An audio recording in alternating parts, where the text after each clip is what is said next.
essa relação clínica entre o diabetes e a saúde do homem, né? E mais especificamente entre esses pontos da disfunção erétil, a disfunção androgênica e a hiperplasia de próstata.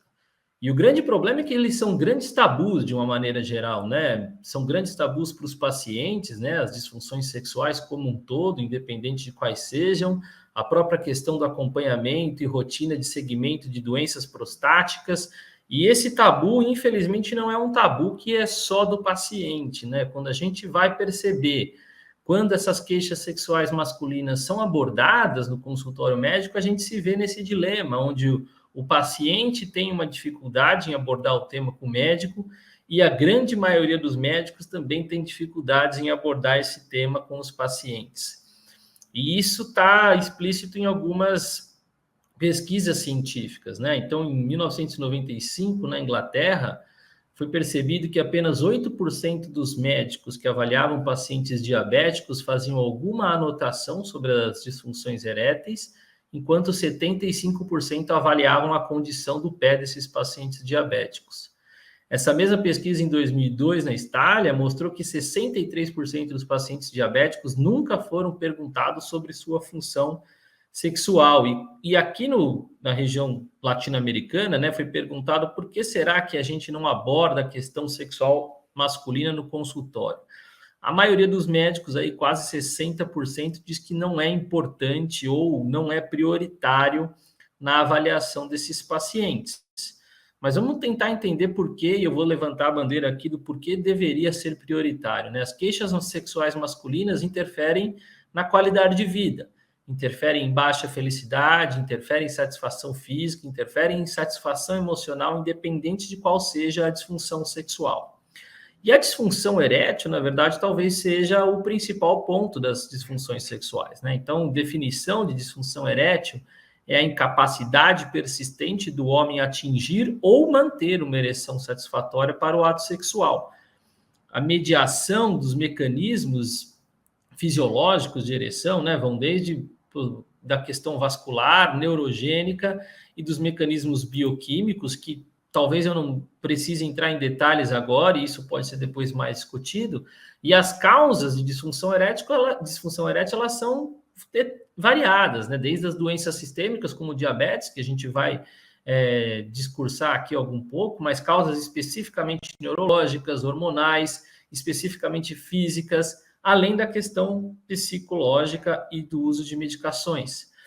São duas patologias que nós vamos discutir também para frente, que estão muito associadas, que é a disfunção erétil e o déficit androgênico, o déficit de testosterona, né? O sítio de ação da testosterona, quer seja cortical ou até mesmo no sistema bioquímico local do pênis, favorece a ereção, né? Tanto na questão situacional da libido, liberação de ocitocina, óxido nítrico, mas também no trofismo muscular e até na expressão gênica dos óxido nítrico sintetases, que vão fazer diferença, inclusive, nos pacientes diabéticos. Mas, se a gente levar em consideração a qualidade de vida como um todo, né? Então, a gente tem visto que, durante décadas, níveis de testosterona entre jovens têm caído, níveis de vitamina D entre jovens têm diminuído, a gente tem aumentado o número de pacientes obesos, e aí isso leva em consideração qualidade de vida como um todo. No Brasil, nós temos uma prevalência de disfunção erétil bastante importante, né? Já desde 18 anos, a gente tem aí pelo menos 10% dos pacientes com alguma queixa de disfunção erétil, aumentando progressivamente com a idade, e isso vai ser importante principalmente nesses pacientes diabéticos. Então, nesse mesmo estudo da professora Carmita Ábido, da USP, onde ela avaliou uma série de pacientes aí em relação à sexualidade, vejam que nos pacientes com disfunção erétil, nós temos o dobro de incidência de pacientes com diabetes, mas aí também associados às outras doenças aí sistêmicas, como hipercolesterolemia, obesidade, outras tireoidopatias e os déficits hormonais. E isso é bem verdade, porque numa corte de pacientes diabéticos, nós temos aí até 40% deles com alguma queixa sexual. Então, veja como isso realmente é relevante na qualidade de vida, além de todo o contexto do diabetes. Isso está relacionado diretamente com a duração do diabetes, com o envelhecimento e também com a obesidade, aí muito relacionada à circunferência abdominal. Então, a gente sabe que a disfunção erétil pode ser, inclusive, primeira manifestação do diabetes em até 12% dos diabéticos, né? E isso, no geral, 75% vão desenvolver disfunção erétil com o passar do tempo e 10 a 15 anos antes da população geral, de novo interferindo na qualidade de vida e saúde como um todo. Mas também a diabetes vai interferir em outras situações que interferem na sexualidade. Vai modular secreções andrógenas, vai dar neuropatia periférica, o que também prescreve uma pior qualidade da função erétil e da sensibilidade, lesão endotelial, alteração de disfunção ejaculatória, como ejaculação retrógrada, que é uma situação característica de diabetes mellitus de longa data descompensado. Então, os fatores de risco envolvidos na disfunção erétil não só tem a ver a diabetes, mas também a hipertensão, a dislipidemia e a obesidade, e são fatores também prognósticos para outras doenças graves, como infarto agudo do miocárdio, acidente vascular cerebral, doença arterial periférica e o próprio hipogonadismo, muito por conta da lesão endotelial causada pelo estresse oxidativo, dessas doenças plurimetabólicas, como a gente chama, né, e superinflamatórias. Então vejam que aqui, inclusive, só para a gente fazer um paralelo, né, a doença cardiovascular, a doença arteriocoronária, né, ela é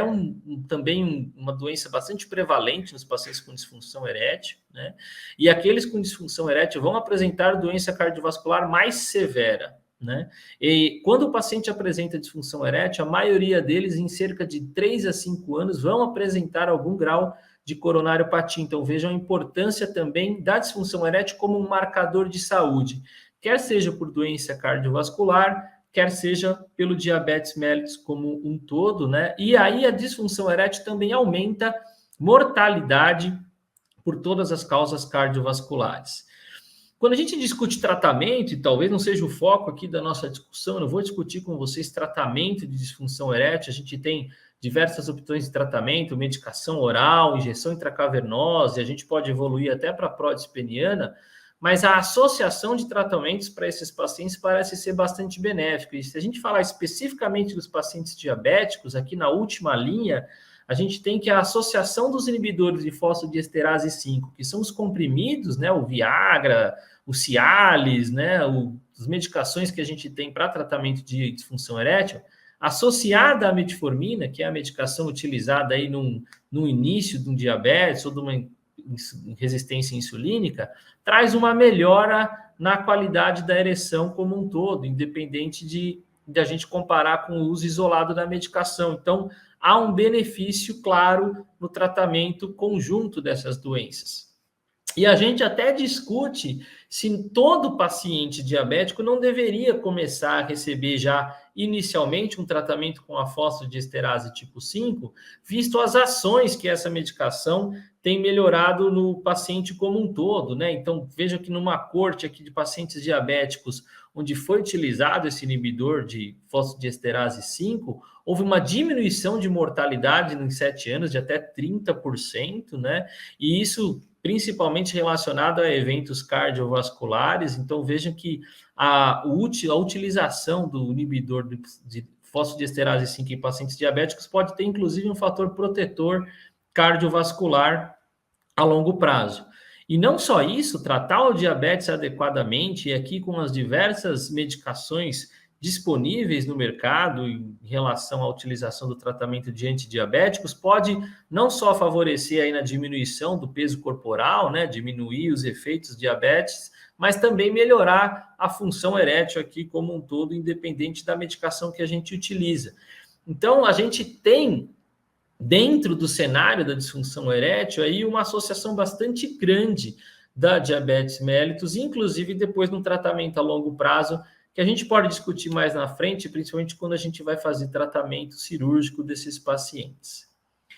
Aqui nessa seara de disfunção androgênica, né, falar num congresso, num evento onde a gente possa ter a presença de endócrinos, sempre é também um pouco mais conflitante, porque a gente às vezes tem opiniões divergentes, mas o que a gente não tem de divergência é que testosterona não é um hormônio exclusivamente sexual, né? Testosterona é um hormônio que tem influência na próstata, no humor, na fertilidade, na própria glicemia, na modulação de lipídios, músculo, eritrócitos. E essa deficiência da testosterona, né, que é o hipogonadismo, pode ser primário, aí, um defeito definitivo da gônada, do testículo, ou secundário, quando a modulação hormonal está alterada,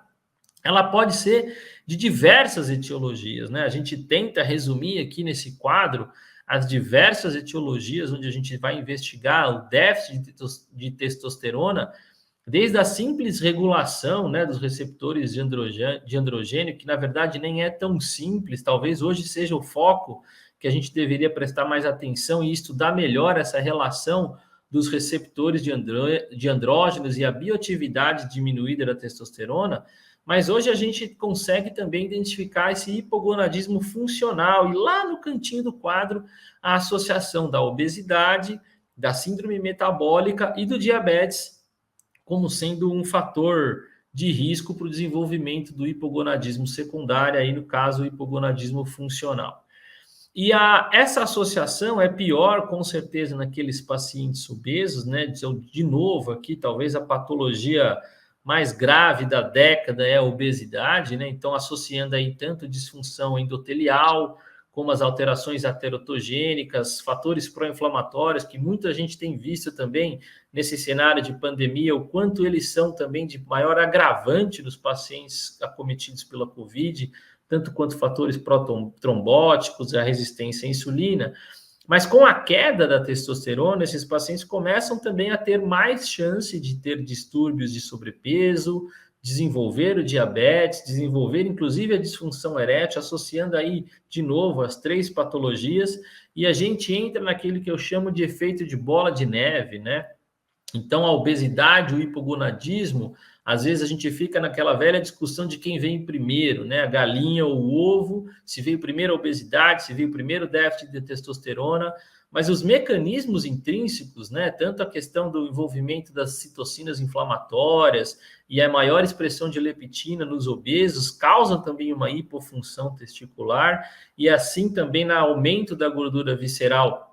causaram uma resistência periférica à insulina, hipertensão, obesidade, que a gente sabe também que no final das contas vai desenvolver não só uma hiperinsulinemia, como o diabetes propriamente dito, aumentando os riscos cardiovasculares, mais uma vez, e inclusive de disfunção erétil a longo prazo. E por que isso é importante? Porque também não discutindo o tratamento da reposição hormonal de testosterona em homens, que não é o foco da aula, mas quando a gente vai tentar entender o acompanhamento, né, da resposta clínica desses pacientes, nós vamos começar a perceber alterações relacionadas à parte metabólica como um todo só depois de 6 a 8 meses de início de tratamento. Então vejam a complexidade, o quanto esse eixo hormonal tem que estar íntegro para a gente poder ter uma resposta metabólica adequada, né? E quando a gente relacionar tanto testosterona quanto disfunção erétil, nós, lembrando daquele slide anterior, os níveis de testosterona para dar disfunção erétil têm que estar muito baixos e a gente vai começar a ter melhora de disfunção erétil quando a gente tem aí cerca de 10 a 12 meses de tratamento. Eu reforço que disfunção erétil não associada a baixos índices de testosterona, nós temos que sempre estar atentos a causas outras síndrome metabólica, tais como diabetes. Só um parênteses aqui na nossa aula, não está muito no escopo, mas eu queria falar um pouco da questão da avaliação da densidade mineral óssea. Então, veja aqui nessa resposta clínica, quando a gente começa a ter essa melhora da densidade mineral óssea relacionada ao hipogonadismo, também é no mínimo 1 ano de tratamento,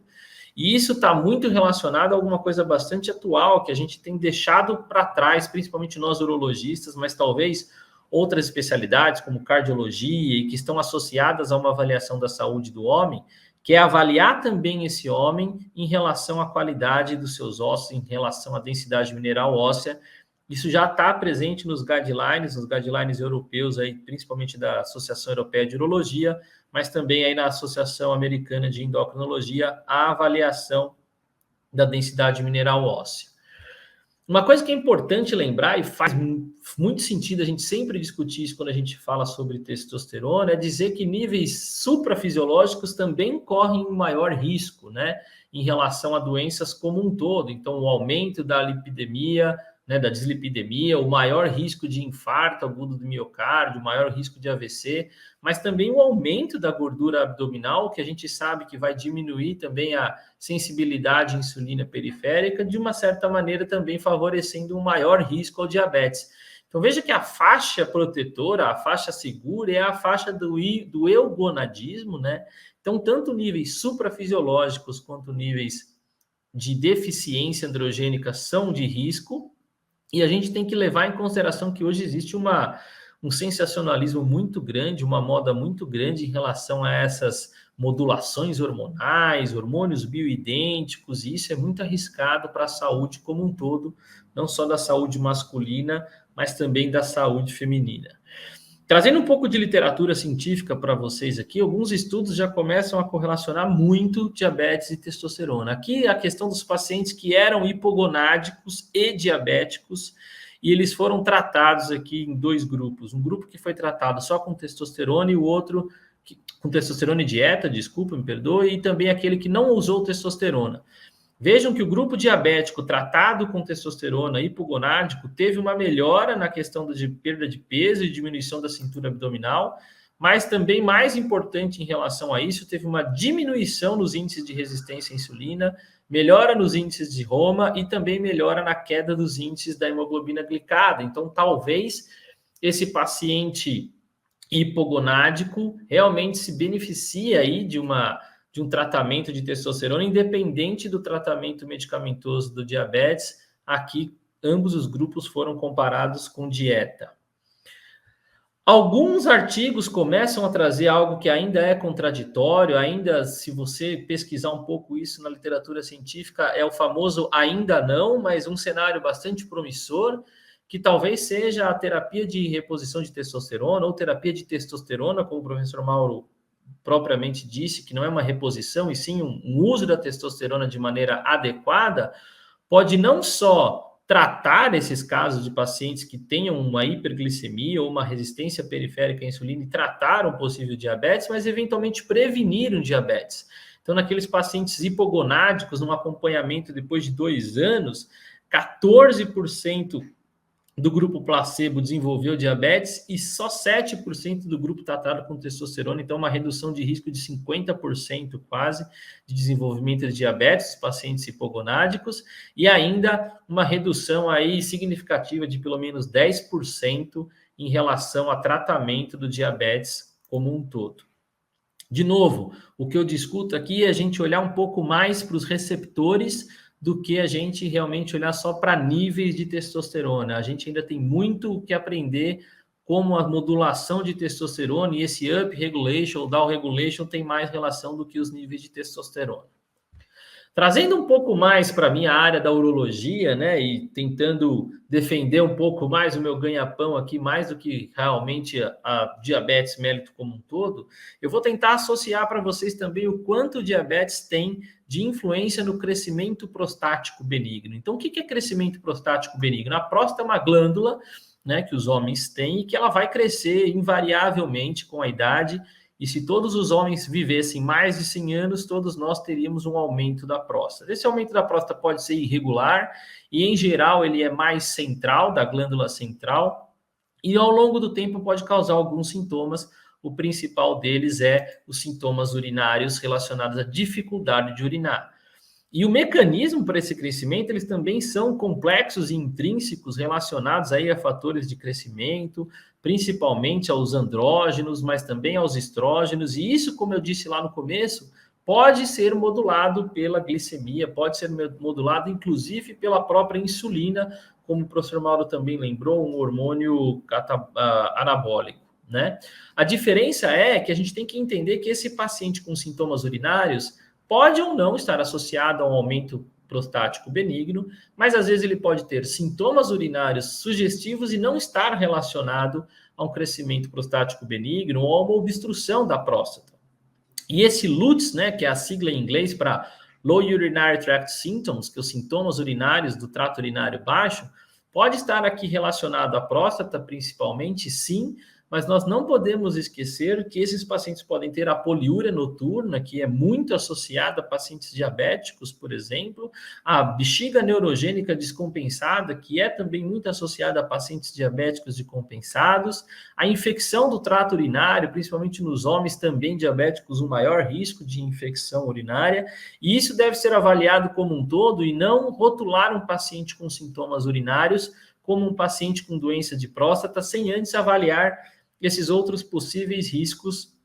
em relação a doenças urológicas. Os sintomas urinários no Brasil, eles são muito prevalentes, muito mais do que a gente imagina. Esse estudo é um estudo brasileiro grande, publicado aqui em 2018, chama Brasil LUTS, identificou que uma avaliação que mais de 2.000 homens e 2.000 mulheres, até pacientes com mais de 40 anos já possuem aí 60% deles com queixas urinárias, né? Nós estamos falando aqui só exclusivamente dos homens, mas vejam que os índices para as mulheres não são diferentes. E conforme a idade vai passando, esses sintomas urinários vão aumentando, chegando até em 80% de prevalência de sintomas urinários na população acima de 70 anos.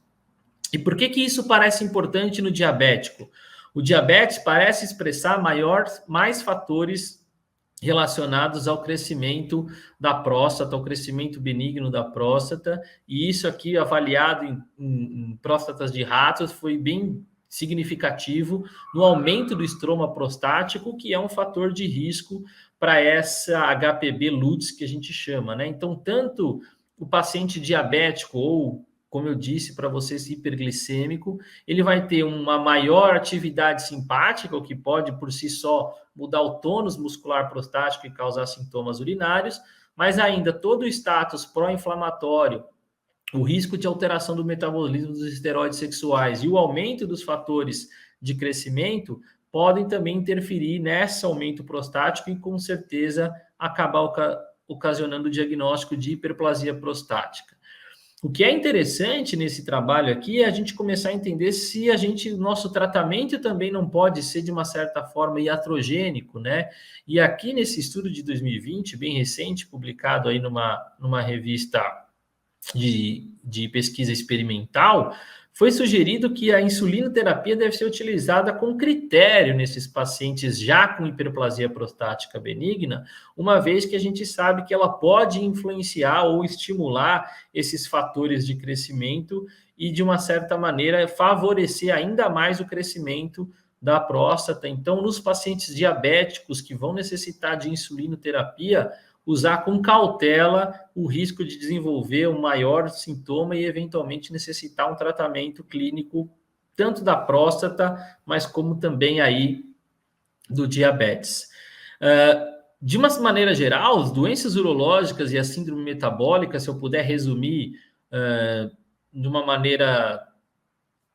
concreta, sim, nós temos ainda outras patologias que a gente pode relacionar à hiperglicemia ou à resistência insulínica, né? Não só a disfunção erétil, mas também a gente sabe aí a situação da nefrolitíase, né? Os pacientes diabéticos ou com síndrome metabólica têm um maior risco para desenvolvimento de litíase urinária. A infertilidade masculina pode estar relacionada também a síndrome metabólica, uma vez que os tecidos testiculares vão ser afetados e as células de crescimento novo, como as espermatogônias, também vão ser afetadas. Como eu disse, o crescimento prostático e os sintomas urinários. Existe uma relação muito próxima também do desenvolvimento do câncer de próstata. Nós estamos aí no Outubro Rosa para falar de câncer de mama, mas o câncer de próstata é tão prevalente quanto, e a gente acaba dando um pouco menos de atenção para isso para os homens. E a gente não discutiu, mas também existe uma maior incidência de incontinência urinária em mulheres diabéticas. Então, o que vai influenciar, no final das contas, na qualidade de vida, principalmente hoje que a gente tem uma população muito mais longeva. Então, até resumindo um pouco a aula aqui, para a gente poder abrir para discussões, eu vi aí, enquanto o professor Mauro estava dando a aula dele, que a gente tem bastante gente do país todo aí, de diversas áreas da saúde, né? Enfermeiros, médicos, enfim, então a gente poder abrir para questões. As mensagens finais que eu queria deixar para vocês é que a gente tem que abordar essas questões sexuais com os pacientes, principalmente do sexo masculino, mas também do sexo feminino, porque elas são importantes na detecção precoce de doenças sistêmicas, como eu mostrei para vocês, aí diabetes mellitus, doenças cardiovasculares e o próprio hipogonadismo, podendo ser diagnosticado precocemente e, quem sabe, até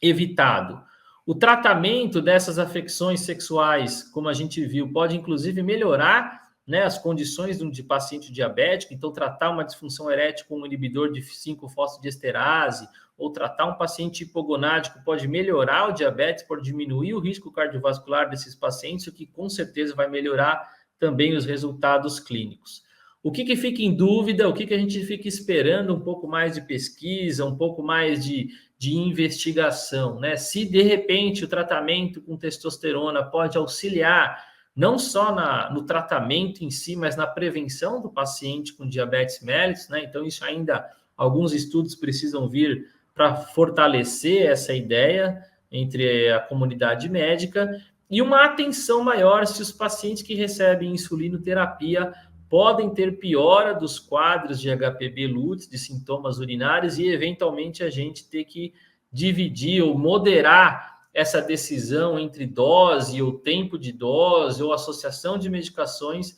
a respeito do paciente entender que quando ele entrar no tratamento de insulinoterapia, ele pode evoluir para tratamentos posteriores de HPB.